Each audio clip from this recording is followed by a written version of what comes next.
All right, ladies and gentlemen, this is the House that Alan built. Welcome back to another edition of the House that Alan built. This is going to be the Bills at the Miami Dolphins recap. Let's get started. My name is Scott Kinmartin. With me, as always, I'm Greg Vollmer. Greg Vollmer. How you feeling today, bud?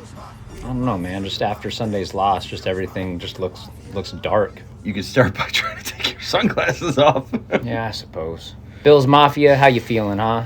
How you feeling? We're about to give you, hopefully, offer you a little therapy. As much as the fans are making excuses, Bills fans that is, and as much as Tua fans have all this bravado now, and they're all like, oh, yeah, we want Buffalo. Look, there's a lot of chirping going on both sides, and let's be honest. Some of it's all in good fun. Some of it is bordering on douchiness. There was a fan. But, yes, there was a Dolphins fan that was being just extra douchey on camera, and I'm sure he's going viral on the interwebs. But the Buffalo chefs. Yeah, he called out. He said F you to the chefs. This is personal now. I cannot wait for December. If it was reversed and we had acting played like them, y'all won the AFC East in September, shame on you. We got a lot to get off our chest this week. We played the Dolphins twice a year. Now, if it was the other way around and they had come to Buffalo, probably would have been no big deal. It would have been a normal hot summer day in Buffalo, but not Florida heat. Yes, yeah. But, instead, it would have been nice to get a December in Florida because that would have been like a fall or instead it reached damn near 120 heat index on the field at one point. Yeah, in the for the afternoon. fans, it might have been 90 degrees, but on the field, it was super hot. And if you see the way the stadium's designed, the home field advantage is for the Dolphins because the shade comes all the way out to like the first hash. So the Dolphins sideline, they're nice and cool. They've got some misted fans on them. Bills are in the dead of the heat. 90 plays on offense for the Bills. That's 40 minutes, 40 seconds. That's the second most plays in franchise history behind 1994. In that crazy heat there's been all these accounts. There's been the accounts of each side of the players of how they felt. Clearly it was uncomfortable. Clearly it was unprecedented. You had accounts of fans at the game that had to be either taken care of by friends that had passed out or, I'm sure they had some EMTs come in. Even the fans were dealing with this. So can you imagine... And again, none of these are excuses, but just imagine just what it would have felt like with pads and a helmet. It was obviously not the way I don't think any Bills fan saw Sunday happening. It was, for better way to put it, a shit show.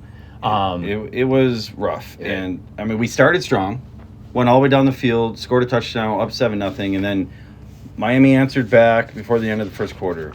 Then it was 14-14 at halftime. We had our miscues right before the half where we had Morse out already.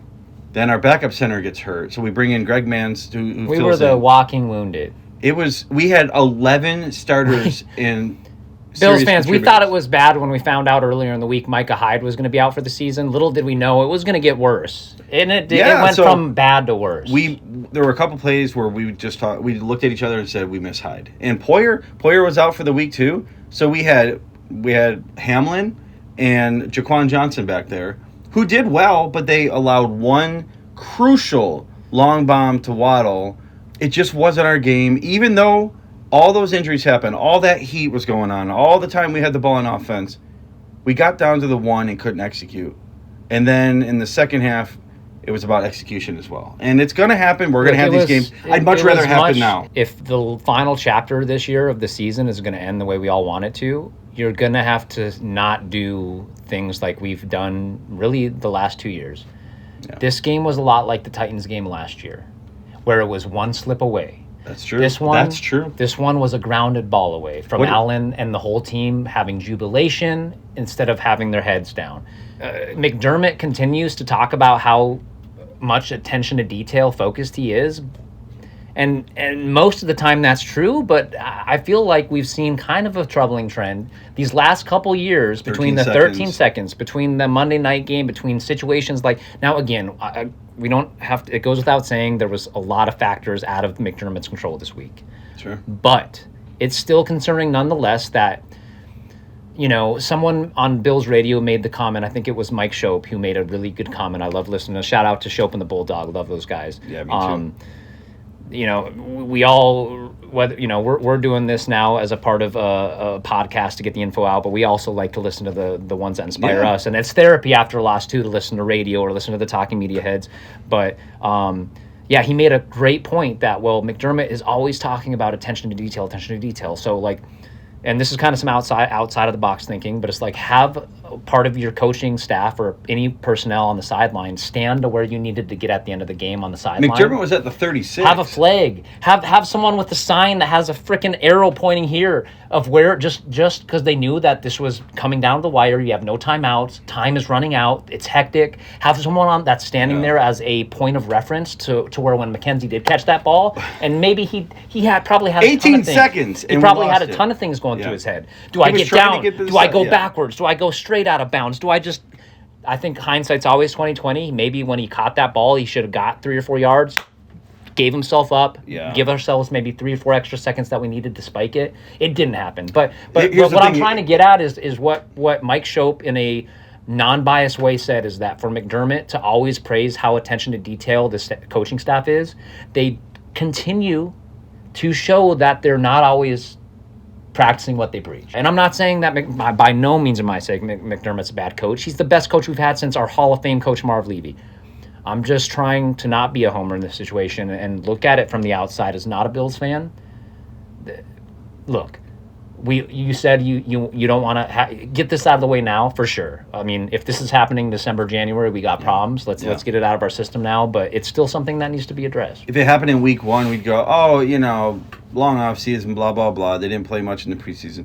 There's a lot of players around the league getting hurt because they didn't play enough in the preseason. The soft tissue stuff especially, but, a lot of injuries happening these last week, not just to the Bills. I mean, we lost. So not only was Hyde and Poyer out, but corners, Trey White is still out until at least week 5, 6, maybe later. And we had Christian Benford fill in along with Then he Kyer fractured Elam. his hand.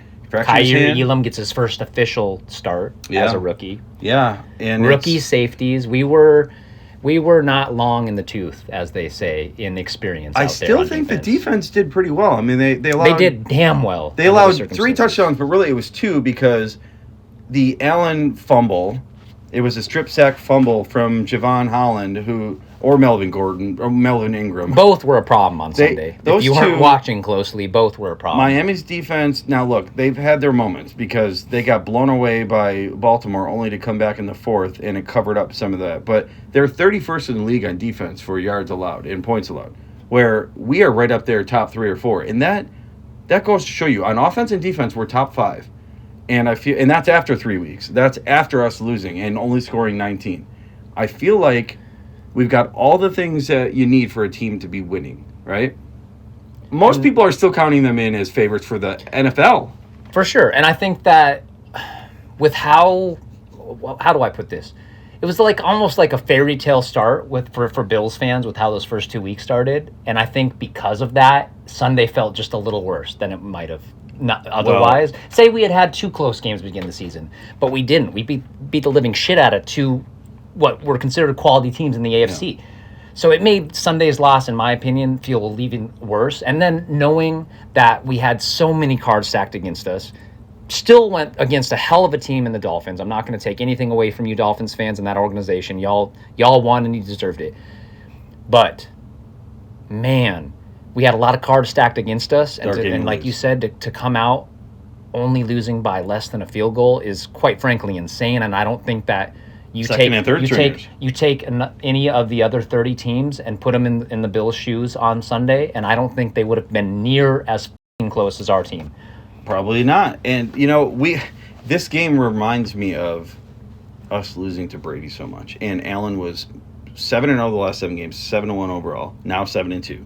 And Tua definitely got whacked in the back of the head when he snapped it back right before halftime where Milano pushed him. He got up wobbling, and I immediately thought concussion. The guy's concussed. There's something wrong with him. So they walked him into the sideline. Damn it. I mean, he almost fell down. He had 2 linemen having to hold him up because he almost fell down to on his face. But limp. What reminded me of the way we reacted to Brady, we got to beat the Patriots. We got to beat them. Oh, and it was a fever dream in Miami the whole week. They treated it like Don Shula. They were hyped. They were fucking intense. Yeah. And kudos, because I heard from multiple sources that the Bills fans, and they traveled down there. Bills Mafia as always.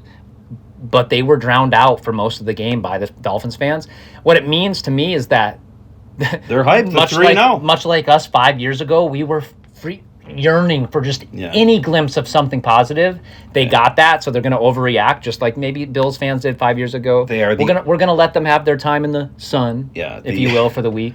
The only 3-0 team in the AFC. The only 3-0 remaining undefeated team. Yeah. So real quick, before we go into some more nuts and bolts of the game, I just wanted to kind of talk again. We were talking about the therapy session and about listening to Bills radio or different media, and then everyone's going to spin their own take on what happened on Sunday. Yeah. I just wanted to really quick go back to something that Chris Sims said a couple days ago or within the last 48 hours in regards to the game on his Unbuttoned podcast. I think out of all the people I listened to over the last 48 hours to just try to collect my own thoughts about what I watched, he said it in the most unbiased, beautiful way. He said, at no point on Sunday when I was watching the Bills and the Dolphins did I think that the Dolphins were the better team. Oh, yeah. The eye test is definitely in the Bills' favor. But the Dolphins made the plays when they needed to and when it mattered, and the Bills didn't. Yeah.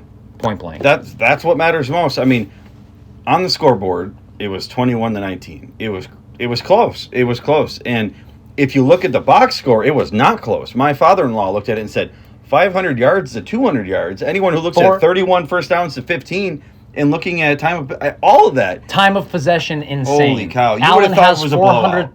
passing yards to Tua's 138. Unfreaking believable. It was pretty bizarre. I mean, I'm looking at Tua. He actually had 186 yards. So he threw 18 passes. He completed 13. So he was efficient. His quarterback rating was good, right? But Allen was 42 of 63 for 400 yards and 2 touchdowns. He did have that crucial fumble where it was a sack strip fumble by Holland, Ingram right? or Holland. Yeah. Those two were tearing it up on defense, and kudos to them. Like I said, we lost. And in 17 games, if you expect that you're going to go undefeated like the 72 Dolphins, and look, or the Patriots, there's definitely Bills fans out there that were hoping or wanting or thinking that we were going to win out. Could it have happened? Yes, but honestly, we already know that the injuries aren't on our side so far this year, and it's going to be a battle just to get to the bye week above 500. Now we can put all that bullshit aside about are we going to go undefeated and that whole media train, that whole snowball that would have been rolling and getting bigger from the media. Now we can just push that all aside and just focus on what we should be focused on, just 1 week at a time, and get a win each week if you can. Yeah, Allen said in his post-game presser, of course I'd like to be 3-0. But, mistakes happen, and he took ownership in his mistakes. He was a little off. There was a little sugar rush Allen in there. But man, can you blame the guy, though? Jeez. The fact that he was standing at the end of the game after slinging it 60-plus times. I really love where Dorsey's going with the team, but I feel like they're relying way too heavily on Josh Allen for rushing. Now, I said he should be rushing this game. He'll probably have 100 yards because he normally does really well with them. Against them. Allen led the team in rushing with 8 carries for 47 yards, but that one fumble was crucial. And Singletary led the team in receptions. Which is surprising. Yeah, he had 11 targets, 9 receptions for 78 yards and a touchdown. And among the running backs, 20 targets out of 62. If you would have told me that Singletary was going to be our leading receiver instead of maybe Diggs or Davis or even McKenzie, I would have been like, nah, that seems a little bizarre. We mentioned last week to utilize screens and the running backs, right? Maybe even Cook, who got a couple touches. But really, I mean, even Gilliam got some touches. It was just nice to see them spread the ball around. And they were doing what worked for them in the past, chipping, giving what the defense gave, which is why they had the ball for 40 minutes. They couldn't punch it in. And the irony that on any other day, in any other kind of weather, that would have worked. But how crazy it is that they had that 20-plus play drive that accumulated in a field goal, and it wore them out. It literally took a chunk out of their energy reserve, and you could tell for the rest of that game. In any other circumstance, that would have been amazing because you're keeping Tua off the field, you're keeping Waddle, you're keeping Hill off the field. They're weapons. But ultimately, to not get 6 points out of that was... Yeah. It was devastating. If you looked a couple years ago or whenever Lamar had his MVP season, right? The Bills played against Lamar very well. They held him in check and forced him to stay in the pocket. Yeah, so that gave a blueprint to other defenses against Lamar. I don't think when teams look back at this Miami Bills game that they're going to go, "Oh, the Dolphins figured out Josh Allen." He's a unicorn. It is very hard. If they keep this game plan, they will win probably 9 out of 10 times, right? But they're going to mix it up. Remember last year on that primetime game with the crazy wind in Orchard Park when we got beat by the Patriots, and how some of the media was spinning that about, oh my God, the Bills are the Patriots going to win the division? They crushed them in some that similarities, wild right? card game. Yeah. So similarities to Bills Mafia, Yeah. and all of us out there to take a page out of Rogers' book and RELAX, relax. Yeah. You know, the face of the franchise, McKenzie, he had 7 receptions, so did Diggs. Knox had 4. You know, the ball was being spread around. What sucked to see was Kumaro went out early. Yep, high ankle sprain. Diggs was activated because of his own ankle issue, but he was not expected to get that many snaps. When Kumaro went out, Davis ended up finishing with 96% of the snaps.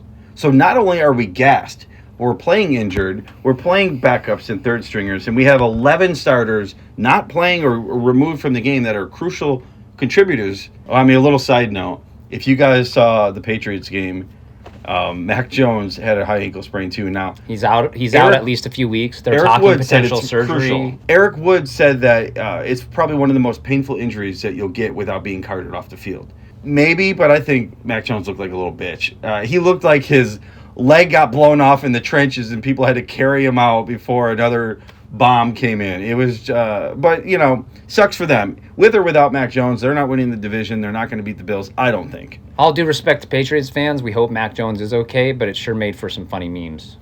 Yeah, for sure. Of him getting carried out wailing. Between the butt punt in this game, Jimmy G running out of the end zone for a safety. Dan Orlovsky's happy about that one. And then the butt fumble. Mark Sanchez is used to the butt punt or whatever they're calling it. The butt punt. Yeah, it's been a weird week around the league. It's been a weird season so far. I mean, after 3 weeks, you got Joe Flacco throwing the 5th most yards for the New York Jets. Man, someone out there is happy that made a little bet or something on that. Some far out long odds bet. Yeah, well, if you made a bet for the Bills, none of the overs worked this week. None of them. So they had the under in points scored between the two teams. They obviously lost the game, so they were 4.5 point favorites. You're gonna have these games.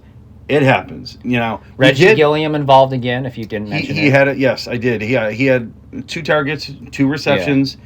It's nice to see the fullback who's athletic like that. Now, undrafted guy like that doing big things, that might not be big things in yards. You don't need him for that all the time. He's blocking. He's going out. He's running in the slot and as a receiver too. I believe he played tight end as well. So it's nice to see that. So far this year, the Bills are 15th in rushing, so they got to rely on somebody other than Allen. And I feel like they do. They got to take the pressure off of him. We already know that Allen is now a top 3 quarterback. We don't have to keep on trying to flaunt it. And I know that Dorsey is still getting some things worked out as a new coordinator. But take some pressure off your $150 million The O-line was brutalized. So and our O-line does need to get healthy. They probably thought spreading it out and using outside passes would work, but it's rough. You got to be able to run through the tackle. Moss had a nice 43-yard run, and you got to do that more often. You got to take the chance. I don't care if you have Mahomes, Allen, Herbert, Joe Montana. If your offensive line isn't blocking properly or you're injured, what does it matter? Speaking of which, Brady lost, Mahomes lost, Allen lost, Herbert lost. It's the NFL. Any given Sunday. Man, that's why I'm 0-3 on parlays. Don't bet parlays, man. No. Pick them parlays. And never bet on your own team. As much as I would, Yeah. Allen, after 3 weeks, still leads the league in passing with 1,014 yards. Guess who's right behind him? I don't know, Tua. Yeah. He's according to Dolphins fans, man, he's like you might as well have Marino on the back of that jersey. You know, he's unconventional. He's kind of short. He's left-handed. Now, some people are going to bring up that whole embrace, the hug at the end. I think Allen was gassed, and they have a lot of respect for each other. Unlike as much as Brady and Rodgers played golf in the match, I feel like if Brady wins, he's there to shoot the shit. And hey, how's it going, Rodgers? When he loses, he's like, pick a game. Yeah, he's a sore loser. Yeah, like Belichick. He throws his tablet around on the sideline and kisses his kids like a weirdo, and he's quite frankly a fancy dog who wears Uggs. So are we really surprised that he's a sore loser? So Brady's kids were at the game. Oh, and his wife wasn't? Was not. Giselle was not. Oh my God. The drama. The sadness. So Allen is also second in the league in touchdown passes, right behind. I think it's a quarterback he's going up against next week who's also in the MVP conversation, a man named Lamar Jackson. You might know of him. Jackson, yep. So Lamar's had 10, Allen's had 9. Now Lamar, we'll get into that for the preview for next week, or this week. But Lamar bet on himself, turned down $250 million to play it out, and his value is only going up. It is. It's just please, God, don't get hurt. It'll be another tough game. You've earned that money, and just please, and he is betting on himself, and I'm never going to criticize a man that bets on himself because takes a pair of cojones. Yeah. Just don't get hurt, big man. The injury list for this week is going to be very long. I'm hoping half of them are questionable and then probable and then in the game for So we're filming Sunday. A day before the first injury list is set to come out, so we'll keep you updated, but it's not looking pretty right now. I mean, we're hoping for a lot of men to be back and ready for next Sunday, but who knows? Poyer might be back. Maybe Morse will be ready. Sometimes the team will sacrifice, a player sitting them out a week just to make sure they're healthy and it's not lingering. Unlike Brandon Staley with Herbert, he takes his little shot to play through the fractured ribs, and they got destroyed 38-10, and he still never pulled out Herbert. That's when you get bad management. Coaching decisions. That should be questioned. For sure. For sure. So with the Bills, Diggs led he still leads the league in yards. Yep. So Allen leads in passing yards, Diggs leads in receiving yards, and our offense and defense are top 5. So that's a winning format. I think we're going to be just got to get we'll healthy. Bounce back. Just get healthy. That's the mantra. It's not trust the process or championship caliber or playoff caliber at One Bills Drive this week. It's just get fucking healthy. Yeah, for sure. And now, credit goes to the Dolphins defense because as soft as they were to allow over 500 yards or 497, their offense wasn't really doing that much. We were able to stop the deep ball other than one Waddle pass over Hamlin and Jaquan Johnson. It sucks. I mean, Tyreek Hill. If you told me what you just said about our secondary and how, like I said, how young and inexperienced they are, if you would have told me that without me knowing the final score, I would have 10 out of 10 times said we won that game. Like if you told me Waddle stats, even though he did have some yardage, but you told me that Tyreek Hill didn't get a touchdown, we kept him to under 40 yards. It's like, what? Top 3 after 3 weeks. The statistics Diggs, on that Waddle, game. Just Hill. And Waddle had 4 catches for 102 yards, no touchdown, but it was right down to the 5-yard line, and then they punched it in. So Hill had 2 receptions for 33 yards. That is a hell of a performance for our defense. Now, they were only out there for 20 minutes, but, it doesn't matter. You got to be able to perform when your number's called. Dolphins fans, I know y'all were on your, high horse, and rightly so after that comeback and watching, your, I guess, present-day Dan Marino make that comeback against the Ravens. And I know a lot of y'all thought that you were going to see some similar numbers against the Bills. Well, with our rookies at cornerback and our 2 rookies at safety that didn't have a whole lot of real game-time experience, he put up 13 for 18 for 183 yards. We'll see. I made a comment about just pump the brakes, and we got a long season to go, and recency bias affects all fan bases. But, I mean, I don't know. Allen put up 400 yards in that crazy heat, and he's not even used to it. And a couple touchdowns could have easily been 4, but he f***ed up several times. But, man, I would pump the brakes on that whole thinking you guys got a franchise quarterback. Is he good? Yes.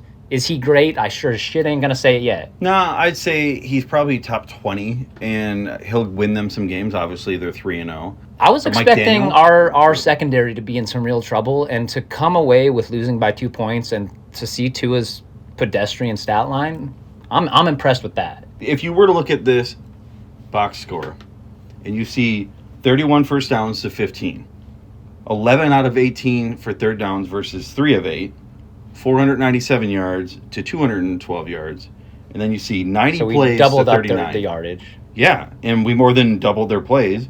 5.5 to 5.4 average game per play. So they were just as efficient when they had the ball. Our strategy going in must have been to control the clock, which worked against us at the end, but I thought it was a good strategy. It just wasn't executed. I would tell you that 9 out of 10 times the team that doubled up like that wins.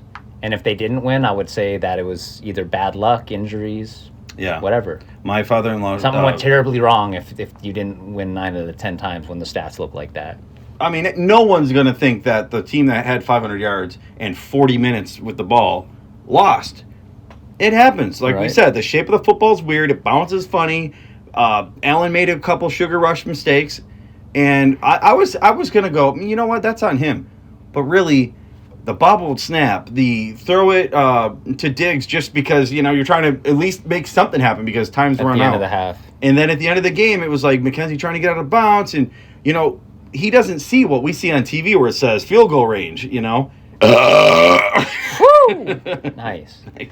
It was a lot of coulda, shoulda, wouldas on Sunday, and you alluded to at the beginning that get it out of our system now, because if we think this hurts as Bills fans in Week 3, imagine looking at that crazy lopsided stat line if it was a wild card or a divisional round and we lost that game. Yeah. You want to talk about pain? So I would be back. Very upset. We just got to get healthy. We're fine. We've got a long. I'm glad to ways hear to you go. say that because you take things pretty rough. And I do it. You look. But I love that about you. That's Bills Mafia through and through. I've gotten better at handling losses in a more mature way. But that mental hang up, that like depression that goes into Monday, people don't want to work, you don't want to get out of bed.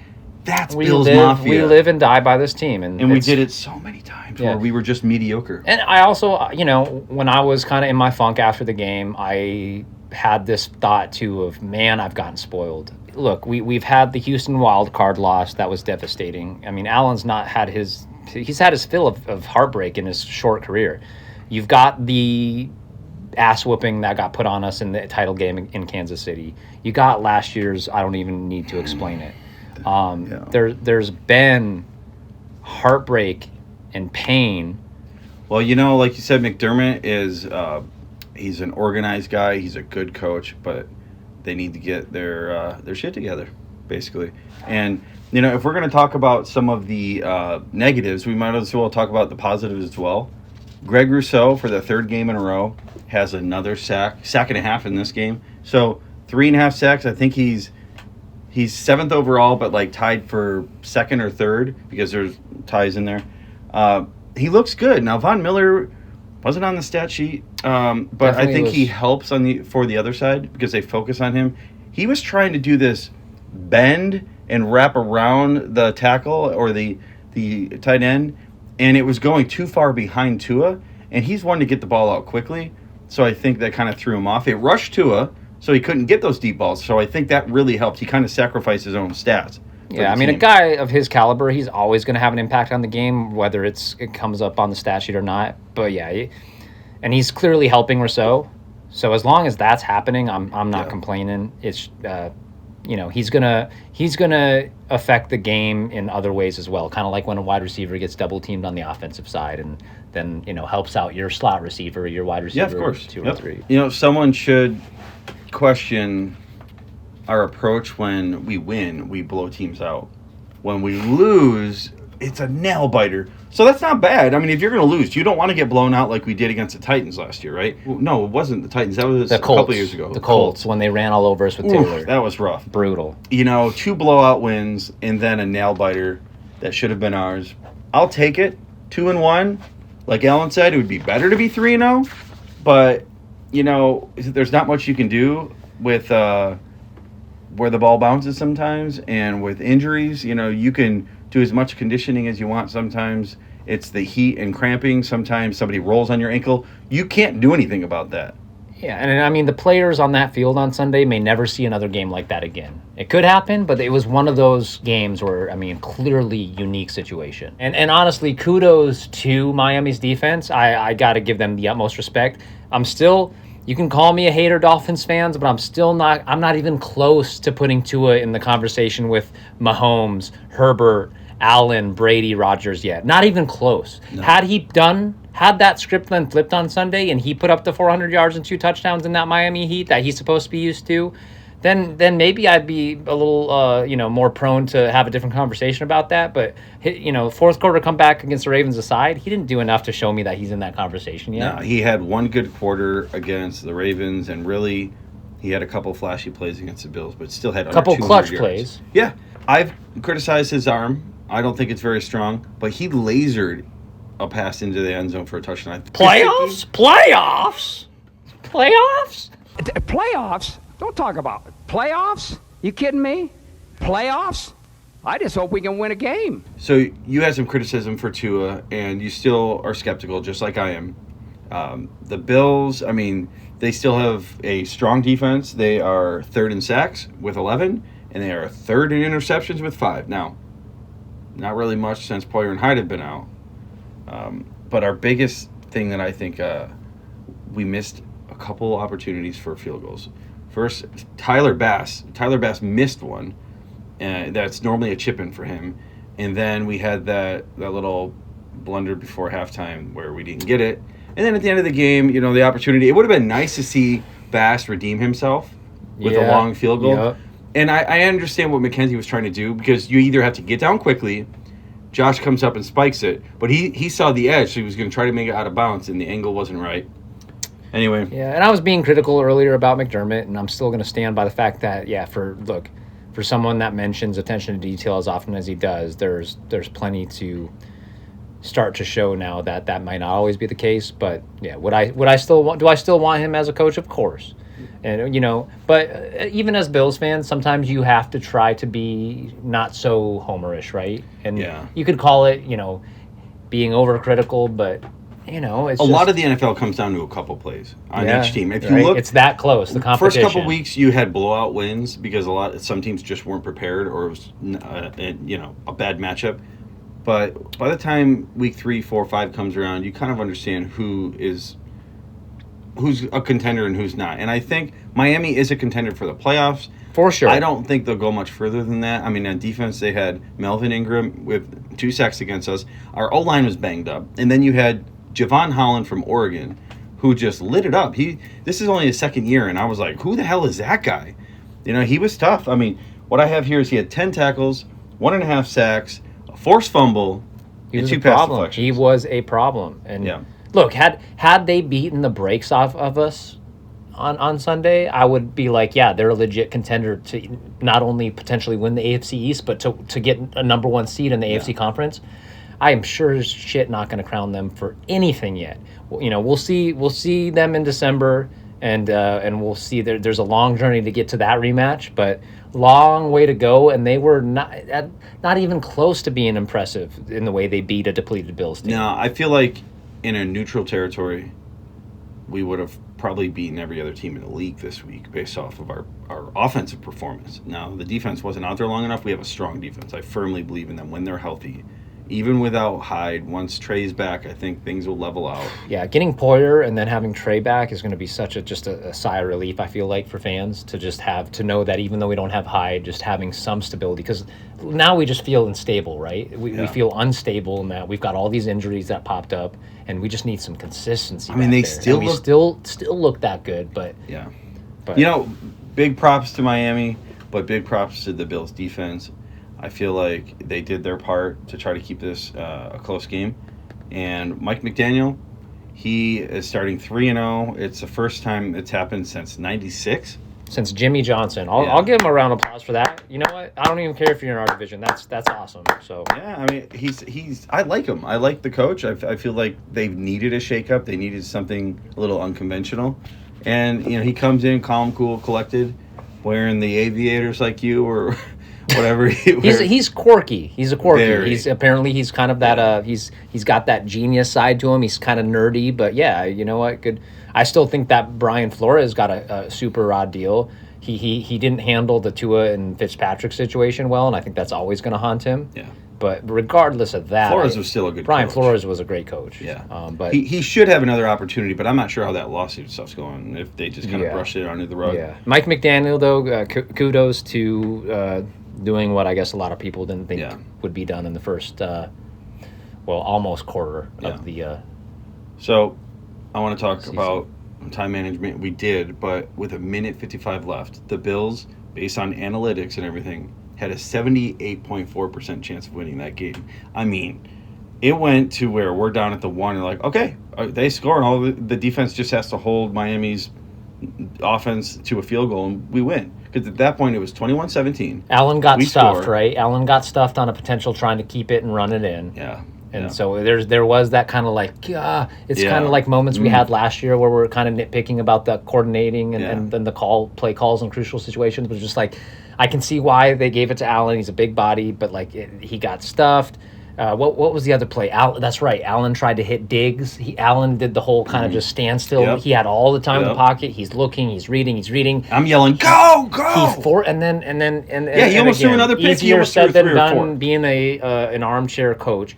But yeah, he tried to fit it into a tight window that almost got picked to Diggs, and then of course the grounded ball that sealed the game. McKenzie's wide open. What could have been to McKenzie? And you're going to have an off play. I mean, And Allen he knew it. fell He off. immediately just went to the ground. He's a competitor, just like Ken Dorsey, who, 18 seconds left. They're trying to get that spike. They're trying to get that field goal. They don't get it. Dorsey's ready to pull his hair out. And, this is what Allen was talking about, keeping him in the booth. It wasn't so much like, oh, he's psycho. He was pissed. He's competitive. He was 38-2 in college. He took that clipboard. Yeah, as we all saw watching the CBS broadcast. He's been memed. He took some frustration out, and I think a lot of Western New York could relate to those few seconds watching him. Even though a lot of people have been criticizing him, and obviously McDermott's going to say what he needs to say. Be kind of just calm and collected and say all the right things to the media. He said that our coaches should have more poise, and Dorsey said, I'm going to learn from this. And behind closed doors, McDermott gave him an attaboy. Oh, so yeah. just be mindful of when the cameras are on. Yep. But there was an attaboy look. It's no different. They all have the same goal here. So. It's no different than when the refs last year came up to McDermott. He's like, hey, 17, he's got to do this and this and that. And McDermott comes up and he's like, all right, yeah, just watch out. Try to be was that the Jaguars game or when they all got into that scuffle? No, I feel like it was when he was taunting. Was it the Dolphins game? And he was like, "Woo!" Probably. Yeah. He was there was yes. waving goodbye to the defense. Yeah, and McDermott was okay with Hey, we got a rivalry back. Yes. Fins up down there in South Florida. Marino. Bills Mafia in Western New York. The rivalry is back. Yes, it is. So if there's some good thing to come out of that loss on Sunday, we got a rivalry again. It'll let that a fire part's under exciting. their asses for December, and I look forward to it. I feel like. Those little moments. Are we going to that game in December? I would love to. I want to be there in November. Think about it for a week before Thanksgiving or a week or two before.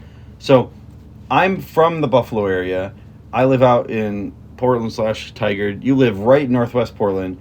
He's from South Dakota, and I want to go back to visit family for the first time since 2019 when I went to the scrimmage game, the offense versus the defense at the stadium, and I haven't been home since, and I really look forward to it. So, Ken Dorsey did lose his cool, but, Brady does it all the time. They talk about, we want someone who's fiery and it shows passion and competitiveness.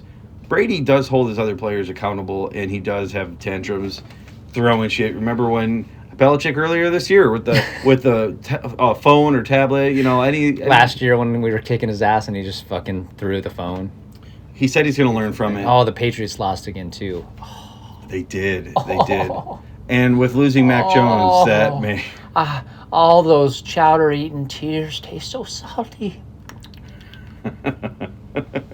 Before we wrap this up, I have something to ask you about Tua. Yeah. Right before the half, when Milano pushed him and he whipped his head back, he might have just had a slight, disorientation. I feel like it was a concussion. Or they said something more with his back. It could have been neurological. He did not look good. Now the NFLPA wants to investigate whether he should have gone back into that game. Like we said, that was Miami Super Bowl. They needed to beat us. They did. Was it worth it? You risked your quarterback? First and foremost, I just want whatever was going to be safest for Tua and his brain. First and foremost, the competition aside, do I think it was concussion? I do, but I don't know, and we'll let the investigation by the Players Association go forth. Whatever does happen is going to be a small slap on the wrist, pennies to them. They'll get a $150,000 fine, like whatever. And but, I don't think we should take the win on that if they were guilty. I feel like they beat us fair and square. Look, we beat ourselves. Really. Do I think it's weird that they stated it was a back injury? Yes. Now, and another reference to what I heard on Mike and Mike Shope and the Bulldog, they commented, what do you do whenever you hurt your back? You grab for it. Yeah. He never did. Never grabbed. He was shaking his head. He was wobbling. He looked very. Usually, when your back hurts, you grab it. That's just kind of a natural response that humans exhibit usually. His legs gave out. From what we could see on the broadcast, there was none of that. So I think for good reason. There's other than Dolphins fans, there's this kind of like, oh, what? That's a little weird. Didn't pass the eye test. So I don't know. He hit his head really hard. I've seen a lot less lead to a concussion than what I saw watching him hit the field. So I don't know. At the end of the day, I just care about his safety. I'd rather play a healthy Tua than have excuses. And for sure. Like, you beat us. Yeah, just kind of like how we never really got to truly, as Bills fans, enjoy getting to kind of turn the page and beat Brady a lot. We didn't get to see that happen. The same thing. You want to be the best. You want to beat the best, and that goes for our AFC opponents as well. I take that as a compliment that Miami fans were like, we want Buffalo. And you know what? Kudos. Anyway, that was week 3. If they don't think Allen's a dog after seeing what he did in that heat, then you're a bigger homer. He obviously cares. 500 yards of offense should win you most games. In their stadium, he doubled to his stats. More than doubled. More than doubled. Yeah. Oh, yeah. So... Yeah, whatever. You guys got the W. Enjoy it. We've got a rough matchup this week against the Ravens. It's going to be 2 MVP caliber quarterbacks against each other, 2 tough defenses.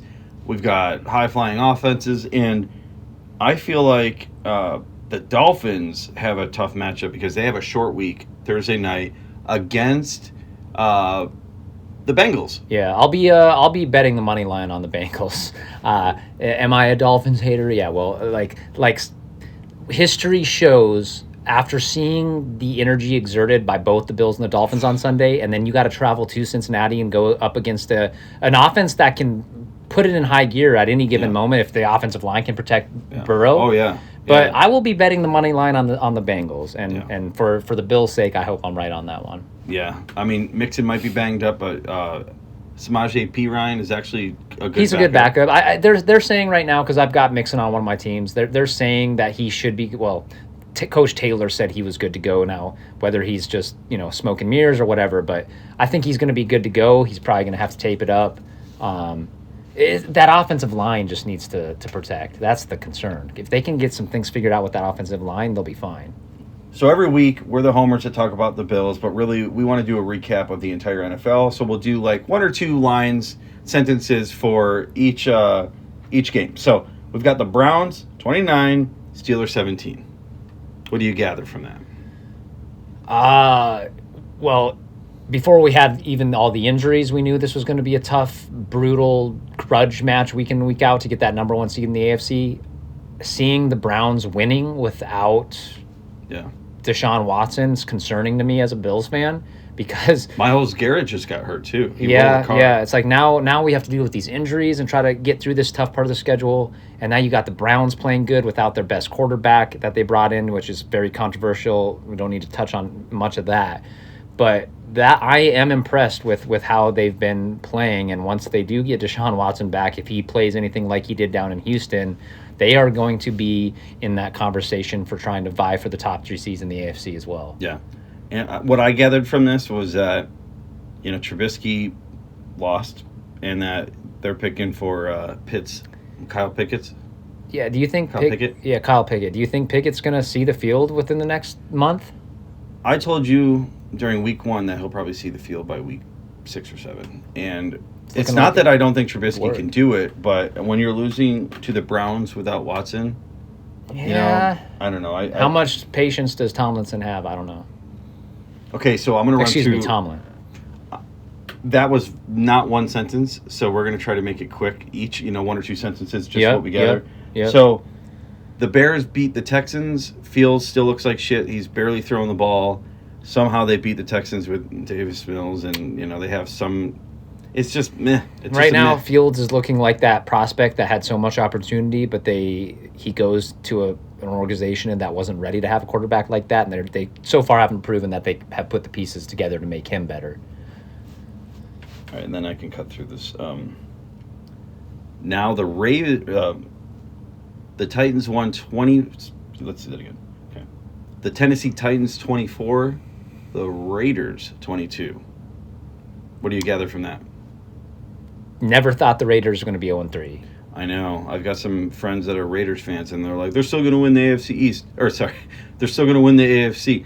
But you got to win some games before you can win anything. Before the season even started, everyone was talking about the AFC West being an Yeah. absolute just battle royale. Good luck trying to get back into that division with 0-3. It's going to be tough. And I saw that Tennessee was using Derrick Henry more in the receiving game. So maybe that's something to look out for. He had a couple rough weeks to start the year, and I felt like he's regressed the last 3 or 4 years. So good to see him do something. Fantasy-wise, he was respectable. Yeah. Okay. We kind of covered the Ravens in New England. You want to skip over that? Or just mention... Oh, we can mention it. Okay. Yeah. As you know, the Ravens beat the Patriots. It was 37-26. Mac Jones gets hurt, and the Ravens still look good. Lamar's having a good year. He had 107 yards rushing, and only 4 guys had more rushing yards than him, and none of them threw for over 200 yards. They were running backs. So Lamar is dangerous, and I think the Patriots are going to be battling to stay out of the cellar of the AFC East when the dust settles here in a few months. yeah, especially when Flacco's throwing good balls while Wilson's out. If he comes back healthy, and Garrett Wilson, who's stepped up, and Elijah Moore, who's pretty good still. Patriots fans, where you at right now? How you feeling? One of the surprises this week was the 0-1-1 Colts beating the Chiefs. What do you gather from that? I mean, is it the parody of the NFL, or is it just that the Chiefs aren't as good as we thought they were? It could be a little bit of both. I think that Frank Reich was due for a win because he's too good of a coach and he's got too good of a roster. He's on the hot seat too. Yeah, to be winless by this point in the season. I do think that Matt Ryan it's taken longer than I expected for things to get rolling, and I don't know if it's part of his age or if he's still just trying to get a level of comfort with the offense. But I'm not shocked that they upset the Chiefs. I mean, they were due for a win. They got Jonathan Taylor. They got Michael Pittman. They've got a good offensive line. I think more so it's just the story is, that the Chiefs is that inconsistency that we saw from them last season during the regular season. Is that going to start creeping into the back of their heads? You saw Mahomes get into it with his offensive coordinator. So I don't know. Either way, I'm not surprised. I think the Colts are due for one. Yeah. Well, speaking of a team that's due for one, the Vikings, somehow Kirk's not doing that well. He's not throwing the Jefferson, and they're still winning. All of a sudden, after that week 1 explosion by Jefferson, teams just all of a sudden were like, okay, well, we see that happen, and he puts up record numbers. We're going to go ahead and just force you guys to throw it to anyone but. Yeah. It almost worked out for the Lions. They didn't win. But they clearly had seen something to where they were like, we're going to scheme up something to keep him out of the game. And they did. From a fantasy perspective, I know you and I aren't happy with the last 2 weeks of Justin Jefferson. But Dalvin got hurt, right? So did Swift, actually. Yep, Swift got banged up. They both got banged up. It was definitely an exciting game. I didn't get to see as much of it as I wanted. But okay, so another game would be the Bengals over the Jets. I would expect the Bengals to correct their previous mistakes against the Jets. I mean, against Flacco, a backup quarterback, on paper, I would say the Bengals have the advantage roster-wise. I think that's a game the Bengals needed to win, and they did. And we mentioned that Brandon Staley, we both questioned his play calling or his decision-making with Herbert. They got trounced 38-10. So Jacksonville is looking like the real deal right now. I mean, we know they've had a good defense. We know they signed a bunch of talent on offense. If Trevor Lawrence can put it together the way he has the last week, watch out. We know that the NFL is a what have you done for me lately league, and the pressure is on every week for coaches, and it's how they make their living. But you've got to take that approach of be better to be safe than sorry, and I feel like Taylor mismanaged that. Look, you need Herbert down the line when it really matters, and yes, you want to win every week, and it's so crucial with a 17-game season. But I do think that you err on the side of caution there. You give your top quarterback a week to get right. Because what happened? It doesn't matter. They still got that loss regardless. No. And that was just another opportunity for him to either get hurt worse or do something else. Like he could have sprained an ankle, and then he's got an ankle and a rib issue. I mean, it's just... Yeah, the Chargers are too good to squander their season over getting him hurt for an extended period of time. Yeah, and it sucks. It sucks to have to put in a backup for any game. But this early in the season, I don't know. Man, maybe his ribs aren't as bad as we thought. How about Marcus Mariota leading the Atlanta Falcons to a victory against the Seattle Seahawks? I think these are two teams that have both surprised me in similar ways. I watching the Seahawks get that Week 1 upset against the Broncos, you knew that it was going to be a team that's kind of trying to find themselves and reinvent themselves with a lot of turnover. I'm kind of surprised by both of these teams. Both quarterbacks of each team too they've Journeyman guys that have had a chance Smith before. And they're doing just Mariota enough with the to be like, okay, I see this. You can keep us in the game week in and week out. So it was nice to see Mariota knows where Kyle Pitts is, and his rookie Drake London, who's scoring. He's kind of taking all those points from me in fantasy. But yeah, I mean they're doing pretty well. Seattle, Metcalf is still ticking, and Lockett is still there. Geno Smith, I mean between him and Drew Lock, I really don't know that they're ever going to be anything this year. They need to draft a quarterback. I think both these teams are the types of teams where in a couple months you're going to be seeing them kind of like maybe at 500 or a couple games below, and they're trying to get back in the hunt to try to make a late season kind of miracle push. But both I think overperforming based on what I expected. Yeah, and Seattle lost Russell Wilson, who went to Denver. Denver hardly won. It was a boring game. 11-10 over the 49ers, led by Jimmy G, who stepped out of the back of the end zone for a safety, which really that kind of caused the loss of the game. Yeah. It was rough. Really, if you go back and look at the first two primetime games that the Bills had, I mean, other than for Bills fans, that was boring from a neutral perspective. Yeah. And then you've had these other primetime games that have been just kind of like... Do something. That meme where you're poking, do something. I know. Well, once Trey Lance got hurt, good thing they still had Jimmy G. But Jimmy G, he's reminded us that we've seen who he is. He can help you, but he's not going to win the game for you like a Josh Allen can. Yeah, but I mean, are they in just as good of hands if Trey Lance wouldn't have gotten injured? I think they are. I think Trey Lance has the opportunity, but you've seen such little sample size of actual real-time games from him that you don't know what you have with him. And you do know what you have with Garoppolo. He's gotten a team to the Super Bowl. So the Bills trounced the Rams early on. Now they're back up at number 1 in some of the power rankings because they beat Arizona. I don't know, 20-12? I didn't even see that game. But that sounds pretty boring to me still. Yeah, I know the defense stepped up again, so that's 2 weeks in a row where I feel like the LA's defense kind of did a rebound. We knew they were good. Yeah. I mean, Aaron Donald is still there. They had Murray flustered there in the second half of some of the highlights I saw. So I'm not really surprised by that outcome. I don't know. I think the Cardinals are who we thought they were. They're kind of this team that's up and down, and they'll go on runs, and then they'll also start going kind of just in lulls, and you don't really know what you're going to get from them from week to week. Well, the Packers somehow pulled it off over the Bucs, but the Bucs are pretty beat up, and they were without Mike Evans, or without, I think Fournette was out even, and they had Godwin out. So whenever Brady goes against Rodgers, it's always like, oh, future Hall of Famers, right? And that's really cool to see. They haven't faced each other. I think that was the 5th time. Yeah. But when Brady loses, he's not very cool about it. I think that was another primetime game where the NFL and Roger Goodell was just like, points, and it just didn't 14-12 quite work out that way. Yeah, just weird games altogether. And then the last game of the week was the Monday Nighter with the Cowboys and Giants. Kind of a snooze fest. I mean, a lot of punts. The first quarter started pretty strong. Saquon Barkley looked great, and then... Yeah, the first half there was a lot of punts, and then the second half finally things broke loose a little bit. Shepard. We mentioned him last week. We were praising how, he's a guy that's been around. He can't stay healthy. I picked him up in my SDSU league on the waivers before this week, and I decided to flex him.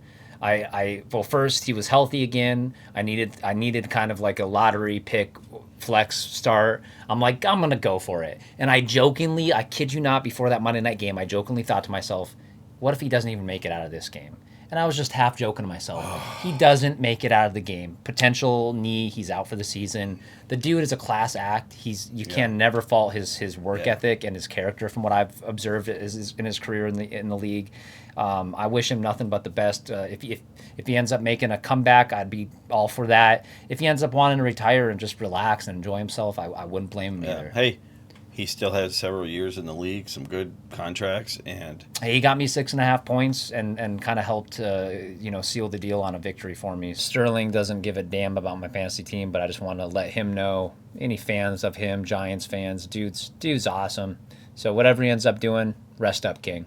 Yeah. So Brian Dable started out 2-0, lost to the Cowboys, so they're both 2-1 in the division, and Brian Dable finally.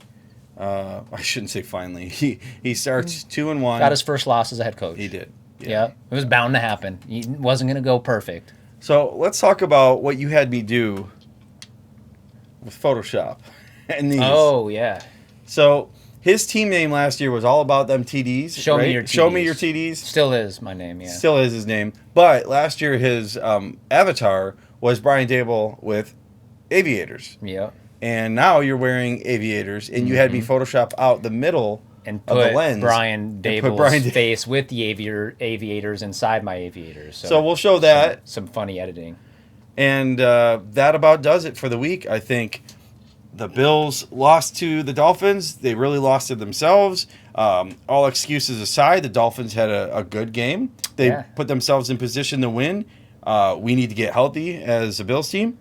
And I hope that against the Ravens we can redeem ourselves. Yeah, the way I look at it, it's a 2-team race for that AFC East title this year, and clearly they've got their one up. They're 3-0 in the division, and they're the only undefeated team in the AFC left.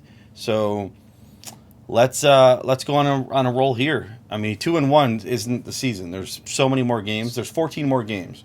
So that starts with the Ravens this coming week. Look out for the podcast coming up after this one. We are going to give you our predictions and preview the matchup. And then, as always, we'll do a little fantasy football corner. Yep, and what we want to start adding into this is questions from you. We've been posting this on Facebook. We've been posting this on YouTube. We want to start posting it on podcasts or all the different ones that there are out there. We need to know what you guys have for questions. So this next podcast will be for Bills versus Ravens, okay? Ask them. If we pick yours to answer and we have a question that we like the most, I will send you a Josh Allen card. So we'll get that going. And until next time, my name is Scott Kinmartin. You've been watching The House that Allen Built. And with me as always, Greg Vollmer. Let's go Buffalo! Woo! Boom. All right. Let's go Buffalo. How now, brown cow? How now, brown cow? Unique New York. Unique New York. Peter Piper. Pumpkin eater. Picker. Penis pumper. How much wood could a woodchuck wood if a woodchuck could walk wood? How much wood could a woodchuck chuck if a woodchuck could chuck wood? Yeah. A lot. How much wood could a woodchuck chuck if a woodchuck could chuck? How much could a woodchuck chuck if a woodchuck could chuck wood? Woodchuckers. Just having a stroke. All right. Alrighty. It's a hot one down here in this South Florida heat, ain't it? Yeah, it's 110 heat index. I'm glad we traveled all that way to watch the loss. I know. Man, the Allen cards and the fireball and everything looks so good. You look so good. Look what you made me do. Look what you made me do. Made me do. Come here, let me fix your fucking head. You look. Oh, my mic. Look what you made me do. I'd like to take you out to a seafood dinner and then never call you again. You know, I have a seafood diet. Seafood, you eat it. Look what you made me do.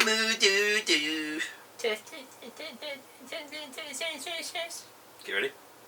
Yeah. 3, 2, 1. Okay, I don't know how far we are into the audio here, but pop, pop, pop, pop, pop!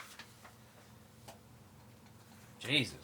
Was that loud? No. So, okay. All right. How the fuck did we get an hour? Well, because this was supposed to be one line each. If I have to cut this out or do this as a separate thing, like a bonus, we can do that. Yeah.